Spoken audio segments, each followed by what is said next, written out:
Well, lots to talk about tonight, so let's get talking. Andrew and Bruce are right here. Chantal is in Montreal this week. A week now since the Supreme Court decision on the Senate.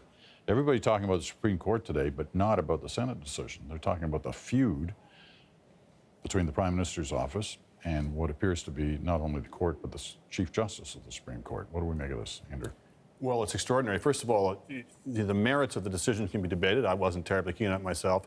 Overlaid, though, there is a historic Tory mistrust of the court, of judges making law in place of the Parliament, et cetera.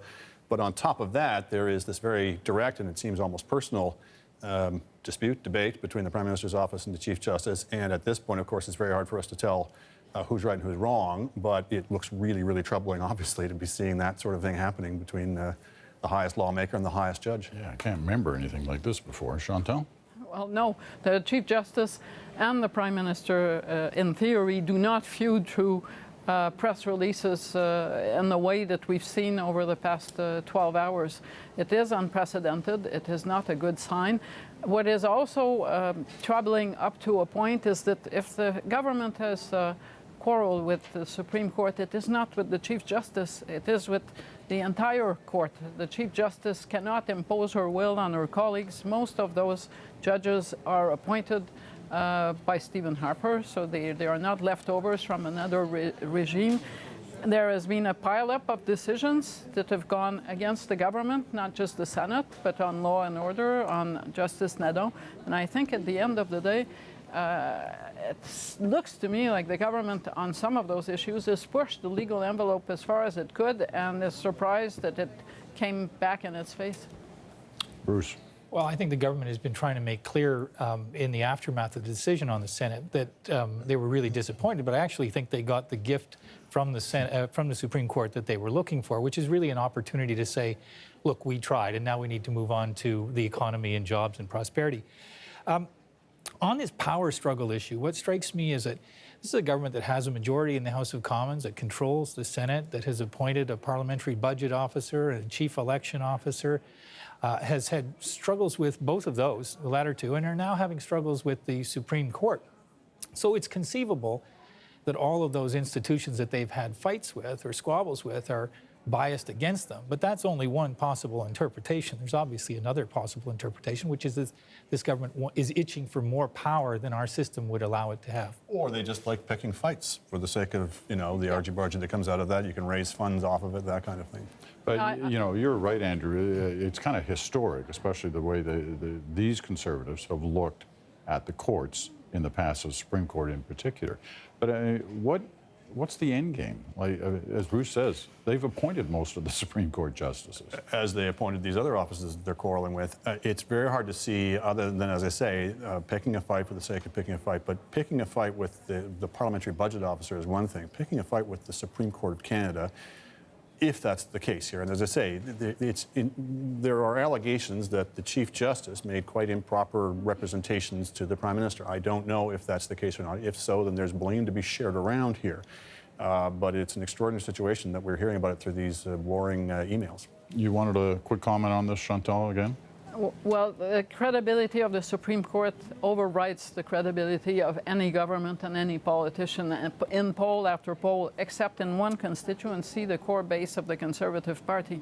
The problem is, and it's the usual problem, when you take shots at Sheila Fraser, the former Auditor General, the Chief Electoral Officer, is that you may make your base happy, but you are driving away voters that already think that you're not quite up to respecting institutions. All right, topic 2. It was about 10 days ago that the New York Times came up with the study on the middle class, which suggested Canada's middle class was in pretty good position. That kind of goes against certainly what the Liberal Party has been arguing, also the NDP to some extent. This week, I talked to Gordon Nixon, the outgoing head of the RBC.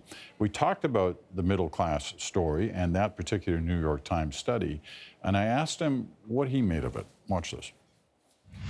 I think young children look at the world today, and a lot of things that were affordable to our generation, they don't view as going to be affordable to their generation. And I think that's the issue that, ultimately is a big issue for Canada, not whether the middle class has lost or gained a percentage or two over the last 10 or 15 years. What do you make of that, Bruce? Well, I think Mr. Nixon mostly has it right. I think there is a risk for the Liberal Party and for the NDP as well, to some degree, by talking about economic issues and associating those economic issues with the idea of class differences. They're taking issues that matter to people on a very personal level and starting to talk about them in a more academic, macroeconomic level.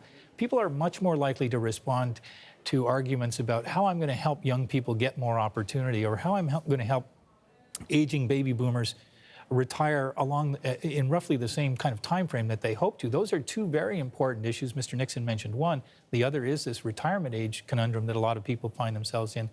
And I think opposition politicians would be better advised to drop the middle class rhetoric and talk about those specific issues in more personal terms. I hope that coal doesn't get to full bloom before the end of this panel. Andrew. Well, he's right that we have a growth issue less than a class issue. It's always overblown. You can go back 20, 30, 40 years, and there's always people announcing that the next generation will not be as wealthy as the generation that preceded them. And in fact, each generation is wealthier than the next generation, or the previous generation. I actually think looking forward, it's a very double-edged sword. On the one hand, that next generation is going to be having to pay for the pensions and the health care of the aging baby boomers, and that's going to be a real burden for them.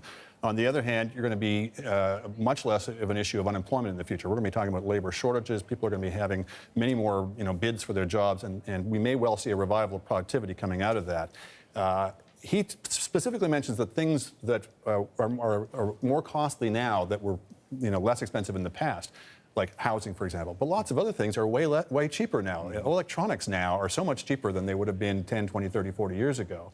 So we have to kind of measure both of those.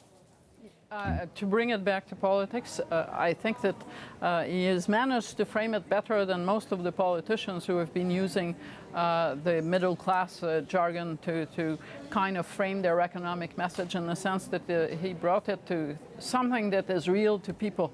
I found that the opposition stock of the middle class, to me, doesn't seem to resonate more than, remember, in the days of the Mulroney government, the so-called prosperity agenda, which resonated only negatively with people saying, well, I'm not feeling any prosperity. Same with the word productivity. Whenever a politician uses it, voters' eyes glaze over.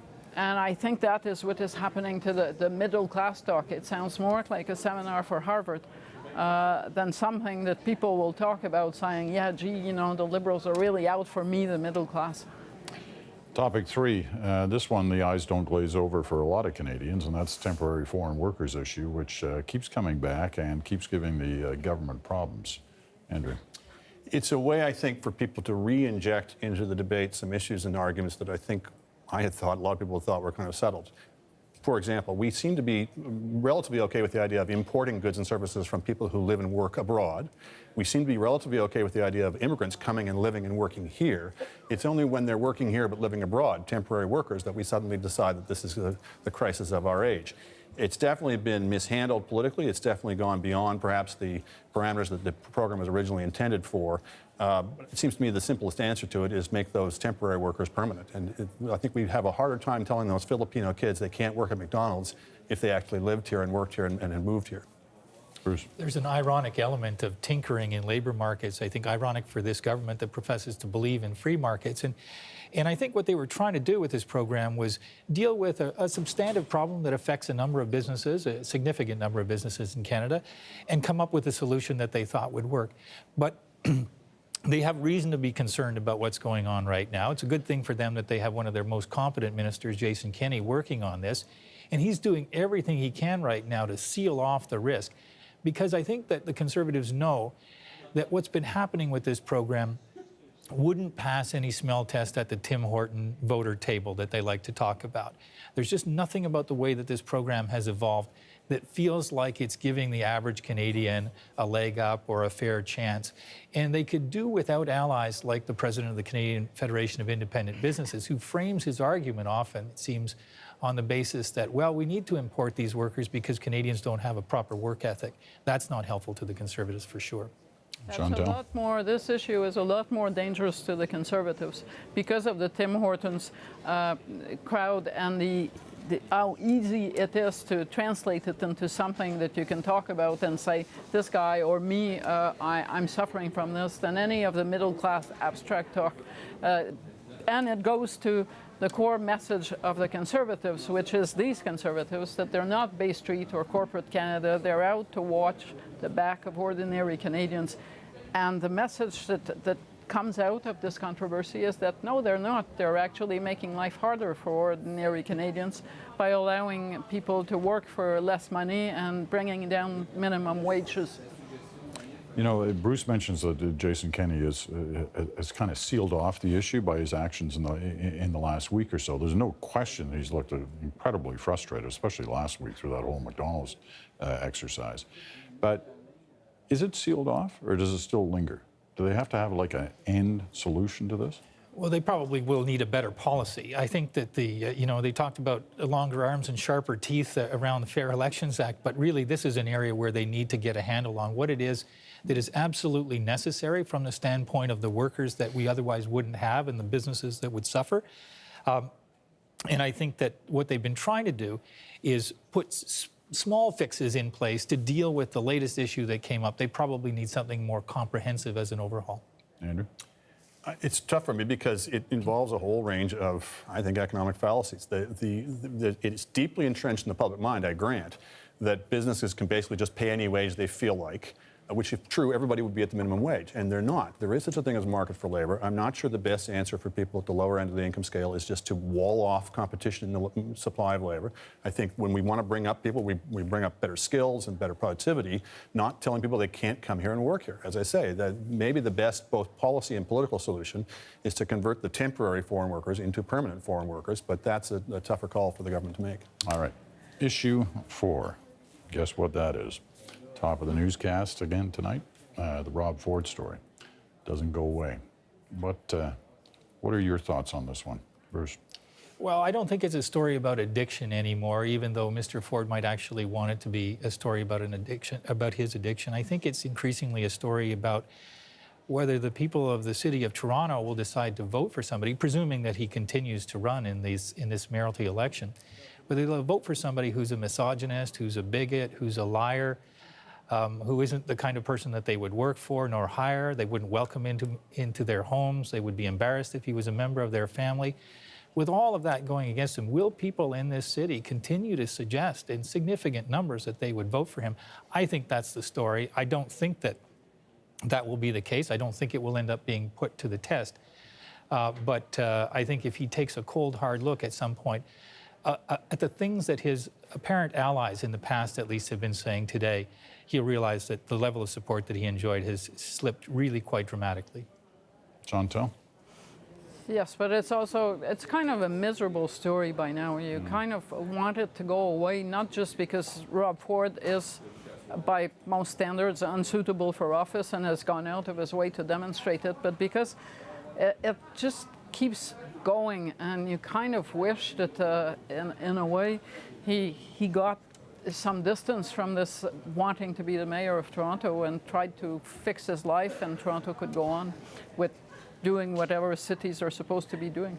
Andrew, you get the last word. The issue, I think, goes beyond Ford's addictions and beyond the problem that he poses as mayor for the city of Toronto with all of the involvement with criminals, for example.